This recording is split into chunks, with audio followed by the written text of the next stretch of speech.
स्वागत है दोस्तों। आज के मुख्य समाचार में आज देश और दुनिया से कई अहम और बड़ी खबर आ रही है। बात करेंगे हर खबर पर विस्तार से। वसुंधरा राजे के बेटे पर विधायकों को रिजॉर्ट में रखने का लगा आरोप, बताएंगे पूरी खबर विस्तार से। गाजा युद्ध, घरों, गली और सुरंगों में जारी भीषण संघर्ष, हमास का संगठित पलटवार, क्या निराश होगा इजराइल? एक और बड़ी अपडेट। अखिलेश यादव के लिए अब यूपी में चुनौती, 31 दिसंबर तक सीटों का बंटवारा करने का मिला समय। इसी के साथ अगली बड़ी खबर में आपको बताएंगे। लोकसभा सांसद दानिश अली पार्टी से सस्पेंड, बीएसपी ने की बड़ी कार्रवाई। राकेश टिकैत का बड़ा बयान, राष्ट्रपति बनेंगे मोदी, अमित शाह प्रधानमंत्री और योगी। राकेश टिकैत ने बताया 2024 में किसकी बनेगी सरकार, तो चलिए देख लेते आज की पहली बड़ी खबर। वसुंधरा राजे के बेटे पर विधायकों को रिजॉर्ट में रखने का लगा आरोप, बताएंगे पूरा मामला। दरअसल दोस्तों, मध्य प्रदेश, छत्तीसगढ़ और राजस्थान में चुनावी नतीजा 6 दिन हो गए हैं, लेकिन अब तक भारतीय जनता पार्टी ने मुख्यमंत्री का नाम का ऐलान नहीं किया है, बता दें। इसी बीच राजस्थान में बीजेपी के विधायकों को कथित और जबरन रिजॉर्ट में रखने को लेकर राजनीति गर्म हो गई है, बता दें। इंडियन एक्सप्रेस की एक रिपोर्ट के मुताबिक एक भाजपा विधायक के पिता ने राजस्थान के पूर्व मुख्यमंत्री वसुंधरा राजे के बेटे और सांसद दुष्यंत सिंह पर उनके बेटे को रिजॉर्ट में ले जाने और उसे बंधक बनाने का आरोप लगाया है। वहीं वसुंधरा खेमे का कहना है कि इस तरह के आरोप लगाकर उनकी छवि खराब करने की कोशिश की जा रही है। बता दें कि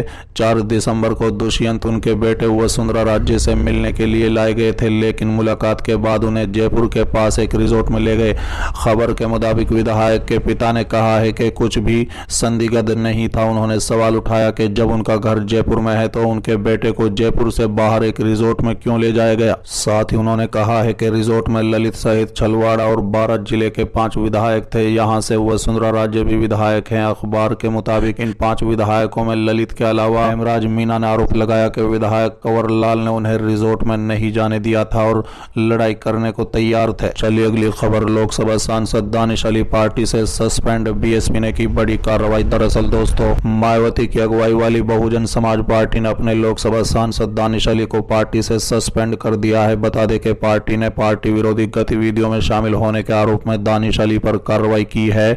बता दें, दानिश अली उत्तर प्रदेश के अमरोहा से लोकसभा सांसद है। बीएसपी की ओर से दानिश के जारी किए गए पत्र में कहा गया है कि बीएसपी सांसद दानिश अली को पार्टी विरोधी गतिविधियों में शामिल होने की वजह से आज 9 दिसंबर को पार्टी से निलंबित कर दिया गया है। पार्टी की ओर से यह कार्रवाई ऐसे समय की गई है जब मायावती ने देश भर में बीएसपी के नेताओं की बैठक बुलाई है। लखनऊ में रविवार को यह बैठक हुई। बता दें, बैठक से पहले पार्टी प्रमुख मायावती अगले साल होने वाले लोकसभा चुनाव की तैयारियों की समीक्षा करेंगी। माना जा रहा है कि पार्टी की इस अहम बैठक से पहले मायावती की ओर से अपने यहां पार्टी विरोधी गतिविधियों में शामिल लोगों पर कार्रवाई कर सकती है। इस मामले में दानिश अली पर सबसे पहले कार्रवाई की गई है। दानिश अली के निलंबन को लेकर बीएसपी के राष्ट्रीय महासचिव सतीश चंद्र मिश्रा ने पत्र के जरिए कहा, आपको कई बार मौखिक रूप से कहा जा चुका है कि आप पार्टी की विचारधारा, नीति और अनुशासन के खिलाफ किसी तरह की कोई बयानबाजी न करें और न ही कोई काम करें, लेकिन निर्देशों के बाद भी आप लगातार पार्टी के खिलाफ काम करते रहे। ऐसे में पार्टी हित को देखते हुए आपको बीएसपी की सदस्यता से तत्काल प्रभाव से निलंबित किया जाता है। बता दें, सतीश मिश्रा ने अपने पत्र में 2018 के वाकये का जिक्र किया। उन्होंने कहा है कि 2018 में आप एचडी देवगौड़ा की जनता पार्टी सेकुलर से जुड़े हुए थे और तब वहां के विधानसभा चुनाव में जनता दल सेकुलर तथा बीएसपी मिलकर चुनाव लड़ रहे थे। चुनाव के बाद देवगौड़ा के कहने पर दानिश अली को 2019 के लोकसभा चुनाव में यूपी के अमरोहा सीट से बीएसपी के टिकट से उतारा गया था।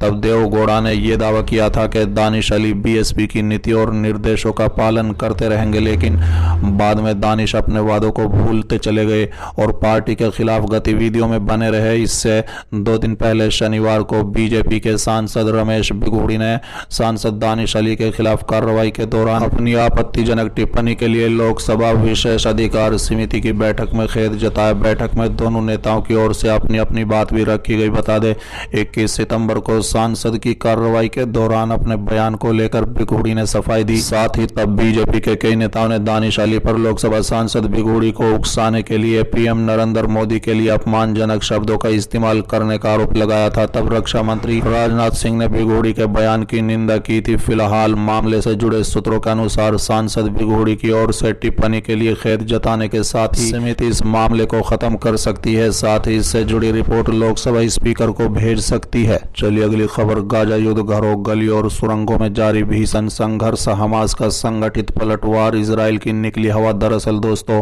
गाजा में जहां जगह उपलब्ध है फिलिस्तीनी लोगों के शव दफनाए जा रहे हैं। बता दें, गाजा में इजरायली सेना का अभियान तीव्रता से जारी है। इजराइल पर सैन्य अभियान के दौरान नागरिकों को कम से कम नुकसान पहुंचाने का दबाव भी बढ़ रहा है। बता दें कि उत्तरी गाजा में इजराइल ने फिर से टैंक हमले शुरू किए हैं, जबकि दक्षिणी गाजा में भी तेज लड़ाई चल रही है। खान यूनुस में हमास के नेता याह्या सिनावर इजरायली सैन्य बलों के निशाने पर है। बता दें, इजरायली अधिकारियों का कहना है कि हमास के नेता खान यूनुस में छुपे हुए हैं। इजराइल का कहना है कि हमास के नेतृत्व खान यूनुस की सुरंगों में छुपा हो सकता है। खान यूनुस में अब लड़ाई गलियों में और घरों के भीतर चल रही है। कई जगहों पर इजरायली आतंकी सेना और हमास के मुजाहिदीन के बीच लड़ाई आमने सामने की है। बता दें, ब्रिगेडियर जनरल डैन गोल्डफिश ने समाचार एजेंसी रॉयटर्स से कहा है कि खान यूनुस में लड़ाई घरों और शाफ्टों के बीच में चल रही है। शाफ्ट से उनका मतलब सुरंग थे।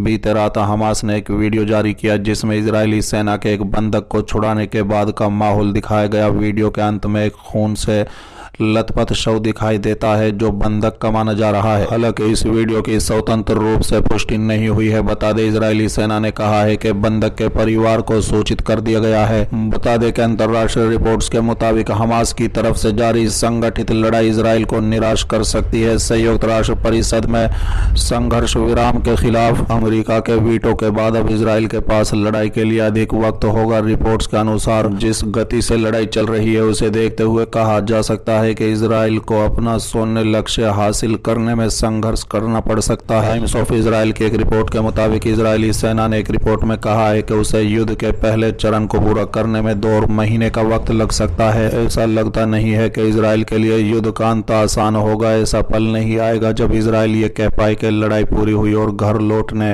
और पुनर्निर्माण करने का वक्त आ गया है। बता दें कि इजराइल और हमास के बीच संघर्षों में पहले ऐसा ही होता रहा है, लेकिन इस बार युद्ध पिछले सभी युद्धों में भीषण है और कई मामलों में अलग भी है। इसी वजह से इसमें शामिल कोई भी पक्ष ये नहीं कह सकता कि भविष्य में क्या होगा।